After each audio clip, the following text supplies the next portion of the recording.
Hello नमस्कार साथियों, स्वागत है आप सभी का ड्रीम एग्जाम स्टडी प्लेटफॉर्म पर। साथियों, आज हम इस वीडियो में देखने वाले हैं सी-टेट जुलाई 2023 की दृष्टि से साथियों 1000 प्लस क्वेश्चन की सीरीज जो हमने सीडीपी एंड पेडागोजी की शुरू की है उसकी साथियों क्लास नंबर 13 यानी क्लास नंबर 13 देखने वाले हैं। साथियों, इस क्लास में हम क्वेश्चन नंबर 361 से क्वेश्चन नंबर 390 तक देखने वाले हैं। साथियों, इस वीडियो में जो है, इस क्लास में जो है प्रीवियस ईयर क्वेश्चन का समावेश किया गया और इसका मुख्य उद्देश्य है आपकी 30 में 30 की तैयारी करवाना। तो साथियों, वीडियो को शुरू करने से पहले आपसे एक निवेदन है कि यदि आप हमारे चैनल ड्रीम एग्जाम स्टडी पर नए हैं तो चैनल को कर लीजिए सब्सक्राइब और साथ में बनी बेल आइकन जरूर दबा लीजिए ताकि जब भी हम अगला वीडियो अपलोड करें आप तक नोटिफिकेशन सबसे पहले पहुंच जाए। चलिए साथियों, वीडियो को शुरू करते हैं।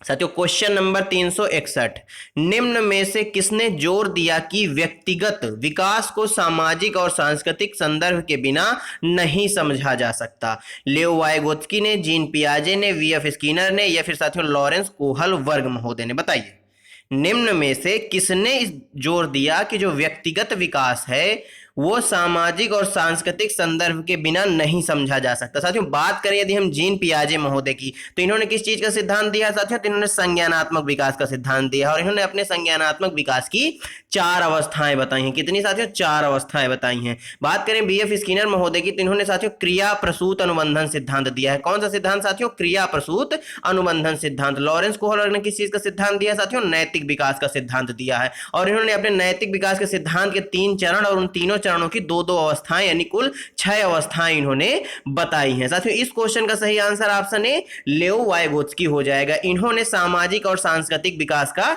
सिद्धांत दिया है। ऑप्शन ए क्या हो जाएगा? राइट आंसर हो जाएगा। साथियों, क्वेश्चन नंबर 362, एक समावेशी कक्षा में डॉट डॉट विद्यार्थी ज्ञान सामग्री के निष्क्रिय प्राप्त करता है, विद्यार्थी समतापूर्ण तरीके से बढ़ते और विकसित होते हैं, प्रौद्योगिकी के विकास में विद्यार्थियों के साथ भेदभाव किया जाता है, विद्यार्थी पूरी तरह से अपने दम पर अधिगम में आने वाली बाधाओं को दूर कर सकते हैं। बताइए, एक समावेशी कक्षा के संबंध में कौन सा कथन है जो बिल्कुल सही व्याख्या करता है समावेशी कक्षा की?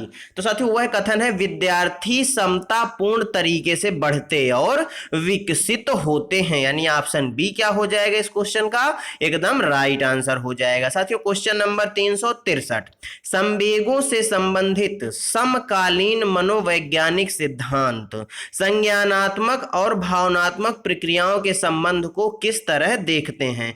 दोनों एक दूसरे से स्वतंत्र हैं, दोनों एक दूसरे से गुथे हुए हैं, केवल भावनाएं ही संज्ञान को प्रभावित करती हैं, केवल संज्ञान ही भावनाओं को प्रभावित करते हैं? बताइए, संवेगों के संबंधित समकालीन जो मनोवैज्ञानिक सिद्धांत हैं संज्ञानात्मक और भावनात्मक प्रक्रियाओं के संबंध को किस तरह देखते हैं? तो साथियों, वह किस तरह देखते हैं? दोनों एक दूसरे से गुथे हुए हैं या दोनों एक दूसरे से क्या है? संबंधित हैं, यानी ऑप्शन बी इस क्वेश्चन का राइट आंसर हो जाएगा। साथियों, क्वेश्चन नंबर 364, लेओ वाइगोत्स्की के अनुसार अधिगम क्या है?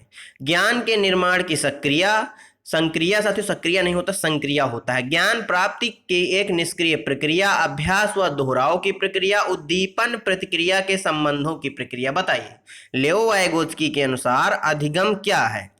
साथियों, लेओ वाइगोत्स्की महोदय के अनुसार जो अधिगम है यह ज्ञान के निर्माण की संक्रिया है, यानी ऑप्शन ए इस क्वेश्चन का क्या हो जाएगा? एकदम राइट आंसर हो जाएगा। साथियों, क्वेश्चन नंबर 365, वाइगोत्स्की के संरचनावाद में किसकी भूमिका अहम है? भाषा की, परिकल्पना की, स्कीमा के विकास की, या इनाम व सजा की? बताइए, वाइगोत्स्की महोदय के संरचनावाद में किसकी भूमिका अहम मानी जाती है? तो साथियों, जो वाइगोत्स्की का संरचनावाद है, जो वाइगोत्स्की का सिद्धांत है, उसमें साथियों भाषा की भूमिका अहम मानी जाती है। साथियों, बात करें स्कीमा के विकास के, साथियों स्कीमा के संबंध में किसने बताया है?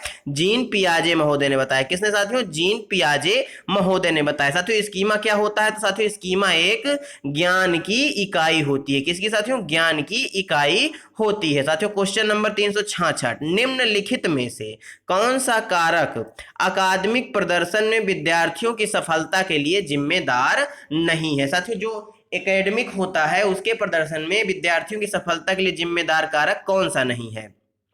बोरियत, तनाव, जिज्ञासा या भय? बताइए, निम्नलिखित में से कौन सा कारक अकादमिक प्रदर्शन में विद्यार्थियों की सफलता के लिए जिम्मेदार नहीं है। माफ करिएगा साथियों, यहाँ पर सफलता नहीं बल्कि क्या है, असफलता के लिए कौन सा कारक जिम्मेदार नहीं है। यहाँ पर सफलता नहीं बल्कि असफलता होगा। बोरियत, तनाव, जिज्ञासा या भय। तो साथियों जो जिज्ञासा है यह जो है असफलता का कारण नहीं है। साथियों क्वेश्चन में थोड़ा मिस्टेक है, यहाँ पर सफलता की जगह असफलता है, इसको आप ध्यान दीजिएगा थोड़ा। ऑप्शन सी क्या हो जाएगा, राइट आंसर हो जाएगा। क्वेश्चन नंबर 367, लेव वाइगोस्की का समाज शास्त्रीय सिद्धांत शिक्षण अधिगम के लिए किस पर बल देता है। पुरस्कार और सजा पर, वेधन तथा प्रत्यय स्मरण पर, सहकर्मी बातचीत और पाठ पर, समरूपकों तथा कलन विधि के प्रयोग पर। बताइए। जो लेव वाइगोस्की का सामाजिक शास्त्रीय शिक्षण सिद्धांत है, आप सभी जानते हैं इन्होंने सामाजिक एवं सांस्कृतिक विकास का सिद्धांत दिया है। और साथियों इन्होंने जेडपीडी, स्कैफोल्डिंग जैसे शब्दों के बारे में भी विश्लेषण दिया है। तो इस क्वेश्चन का जो सही आंसर हो जाएगा वह ऑप्शन सी हो जाएगा, सहकर्मी बातचीत और पाठ जो है वाइगोस्की का समाज शास्त्रीय सिद्धांत शिक्षण अधिगम के लिए बल देता है, यानी ऑप्शन सी राइट आंसर हो गया। साथियों क्वेश्चन नंबर 368, समावेशी शिक्षा में किसकी आवश्यकता है। सीखने का अनुकूल माहौल, विद्यार्थियों का नामीकरण, विद्यार्थियों का अलगाव, रूढ़िवादों को मजबूत करना। बताइए समावेशी शिक्षा में किसकी आवश्यकता है। क्या साथियों रूढ़िवादी धारणाएं हैं क्या उनको मजबूत करने की आवश्यकता है, तो नहीं, बल्कि उनको खत्म करने की और तोड़ने की आवश्यकता है। विद्यार्थियों का अलगाव, क्या विद्यार्थियों के बीच आपस में अलगाव पैदा करना चाहिए, तो ऐसा नहीं करना चाहिए। क्या विद्यार्थियों का नामीकरण, साथियों नामीकरण या वर्गीकरण करना चाहिए, तो ऐसा नहीं करना चाहिए, बल्कि क्या होगा समावेशी शिक्षा में साथियों सीखने का अनुकूल माहौल बनाया जाएगा, यानी ऑप्शन ए क्या हो जाएगा, राइट आंसर हो जाएगा। क्वेश्चन नंबर 369, राष्ट्रीय शिक्षा नीति 2020 किसकी ओर बदलाव का प्रस्ताव रखती है।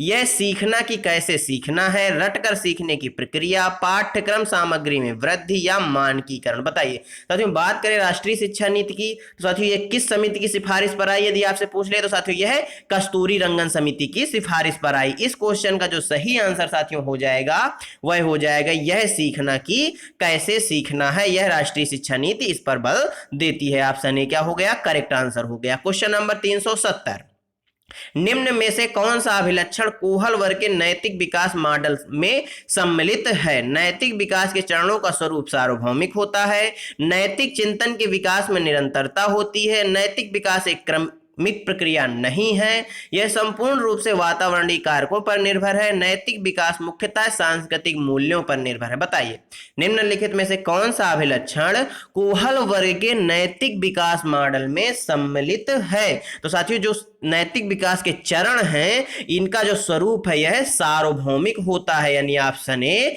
सही आंसर हो गया। क्वेश्चन नंबर 371, पर्याप्त समर्थन प्रदान करने के बावजूद एक कक्षा में एक विद्यार्थी गणितीय क्रियाओं को समझने में निरंतर चुनौतियों का सामना करता है, इसकी वजह क्या हो सकती है। स्वलीनता, गणितीय वैकल्य, आलेखीय वैकल्य या पठन वैकल्य। बताइए पर्याप्त समर्थन प्रदान करने के बावजूद एक कक्षा में एक विद्यार्थी गणितीय क्रियाओं को समझने में निरंतर साथियों चुनौती का सामना करता है।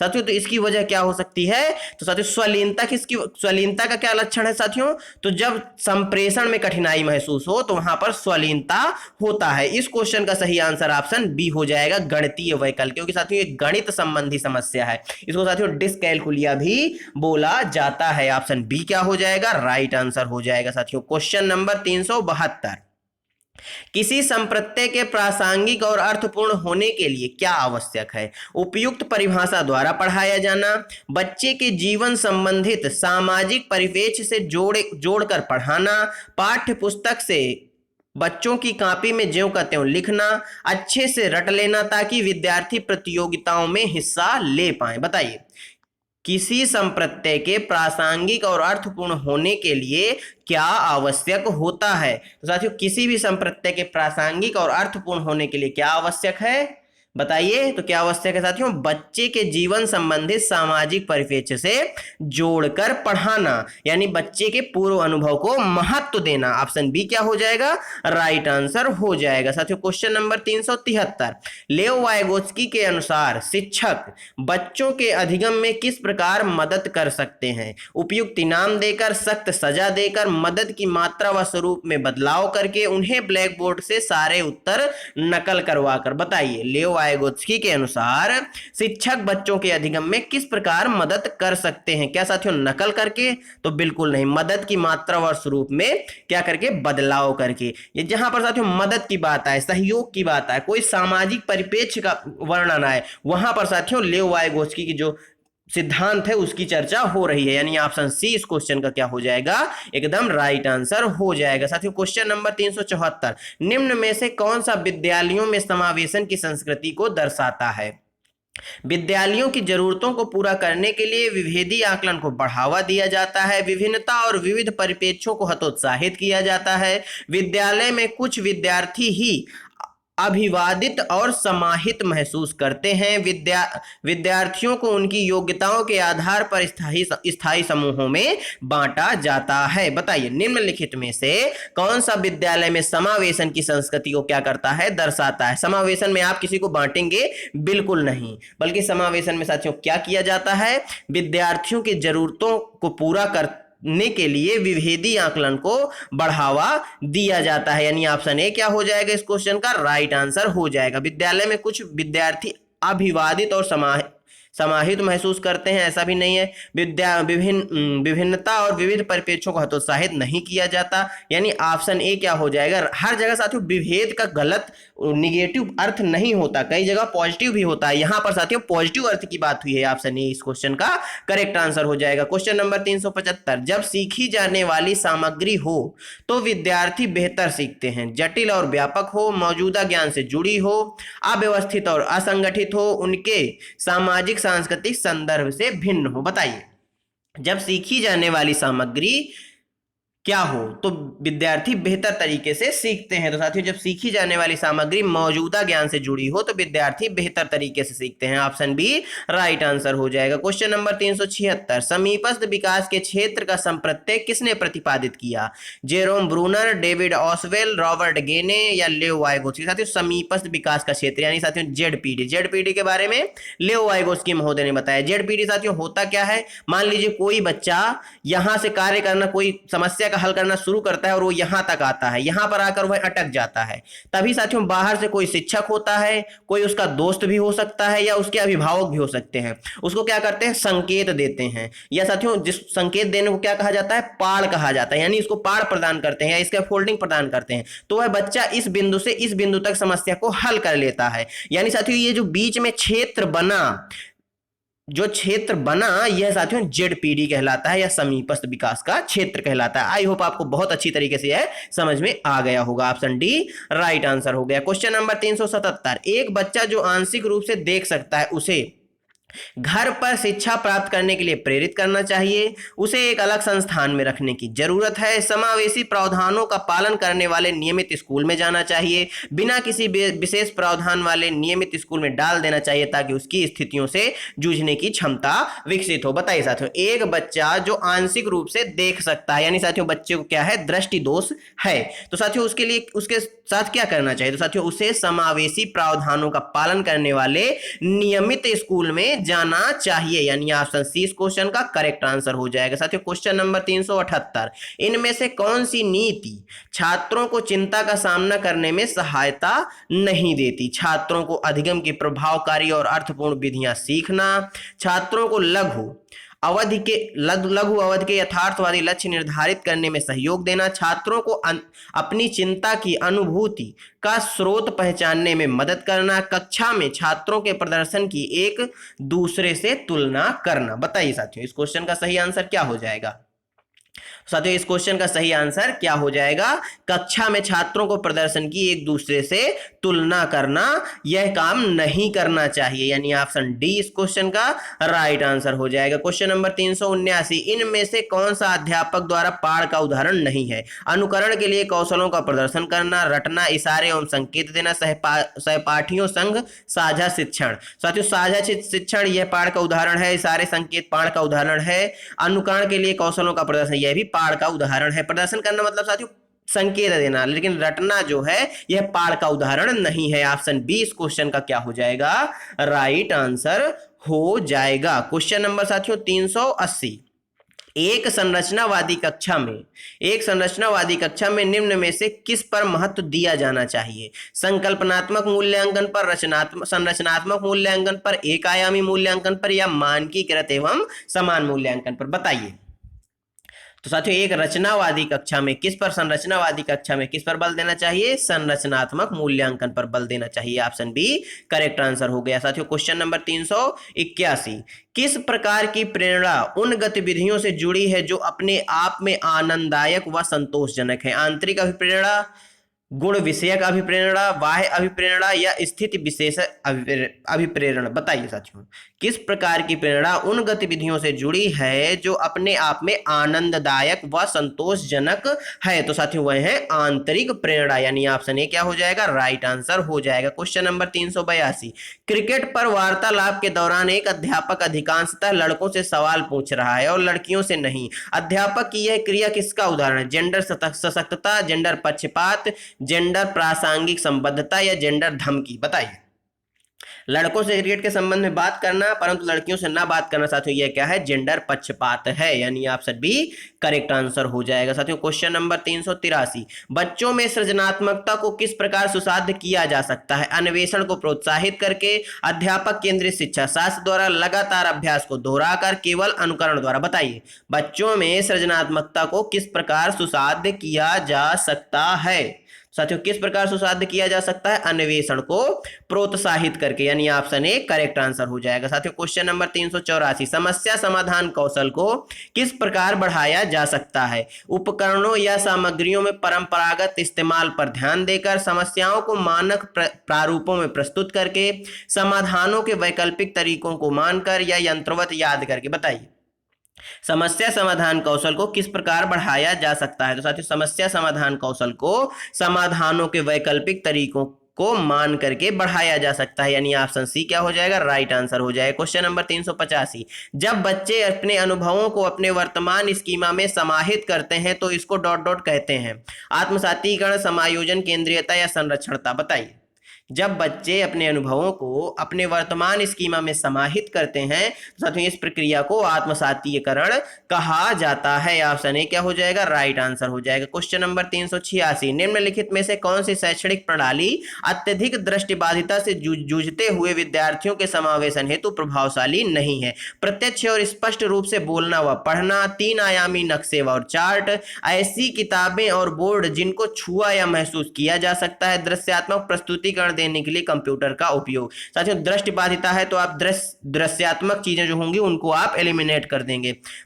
दृश्यात्मक प्रस्तुतिकरण ऑप्शन डी बिल्कुल नहीं होगा। तीन आयामी नक्शे या चार्ट का इस्तेमाल ऐसा भी नहीं होगा। प्रत्यक्ष और स्पष्ट रूप से बोलना व पढ़ाना, ऐसी किताबें और बोर्ड जिनको छुआ या महसूस किया जा सकता है। बताइए कौन सी है? साथियों इसमें पूछा गया है, निगेटिव पूछा है। प्रभावशाली कौन सी नहीं है? तो साथियों कौन सी प्रभावशाली नहीं है? तो दृश्यात्मक प्रस्तुतिकरण देने के लिए कंप्यूटर का उपयोग यह प्रभावी नहीं है। आप 3D चार्ट या साथियों 3D नक्शों का प्रयोग कर सकते हैं। स्पष्ट रूप से बोलकर भी आप पढ़ा सकते हैं और ऐसी किताबों का प्रयोग कर सकते हैं जिनमें साथियों जिनको छुआ और महसूस किया जा सकता है। ऑप्शन डी इस क्वेश्चन का राइट आंसर हो जाएगा। क्वेश्चन नंबर 387, पियाजे के संज्ञानात्मक विकास के सिद्धांत के अनुसार प्रतिवर्तीयता किसी क्रिया को उल्टे क्रम में कर पाना की संचरण की बुनियादी उपलब्धि है। संवेगात्मक चरण, माफ करिए संवेदी गामक चरण, पूर्व संक्रियात्मक चरण, मूर्त संक्रियात्मक चरण, या औपचारिक संक्रियात्मक चरण? बताइए तो साथियों वह है मूर्त संक्रियात्मक चरण की उपलब्धि, यानी ऑप्शन सी राइट आंसर हो जाएगा। साथियों यदि आपने पियाजे का वीडियो नहीं देखा तो आप हमारे चैनल पर जाकर देख सकते हैं। नीता सभी प्रकार के जानवरों, पौधों, धातुओं और खनिजों की पहचान और वर्गीकरण कर सकती है। हार्वर्ड गार्डनर के बहुबुद्धि सिद्धांत के अनुसार वह कौन सी बुद्धि का प्रदर्शन कर रही है? हार्वर्ड गार्डनर ने किस चीज का सिद्धांत दिया साथियों? बहुबुद्धि का सिद्धांत दिया है। साथियों अंतःवैयक्तिक, प्रकृतिवादी, भाषाई या अंतर्वैयक्तिक बुद्धि, बताइए नीता के अंदर किस प्रकार की बुद्धि है? साथियों नीता के अंदर प्रकृतिवादी बुद्धि है, यानी ऑप्शन बी राइट आंसर हो जाएगा। क्वेश्चन नंबर 389, राष्ट्रीय शिक्षा नीति के अनुसार अधिगम डॉट डॉट होना चाहिए। विषय वस्तु अभिमुखी, पाठ्य पुस्तक केंद्रित, प्रयोगात्मक या व्यवहारात्मक, बताइए। साथियों जो राष्ट्रीय शिक्षा नीति 2020 है इसके अनुसार जो अधिगम है वह प्रयोगात्मक होना चाहिए। ऑप्शन सी करेक्ट आंसर हो गया। क्वेश्चन नंबर 390, निम्नलिखित में प्रगतिशील शिक्षा की प्राथमिक विशेषता कौन सी है? बार बार पेपर पेंसिल आधारित परीक्षा से अधिगम का आकलन, परीक्षा में उच्चतम अंक प्राप्ति पर बल, पाठचर्या और आकलन में लचीलापन, बाह्य उत्प्रेरकों का बार बार इस्तेमाल, बताइए निम्नलिखित में से प्रगतिशील शिक्षा की प्रगतिशील शिक्षा की प्राथमिक विशेषता कौन सी है? तो साथियों कौन सी है? पाठचर्या और आकलन में लचीलापन, यानी ऑप्शन सी क्या हो जाएगा? राइट आंसर हो जाएगा।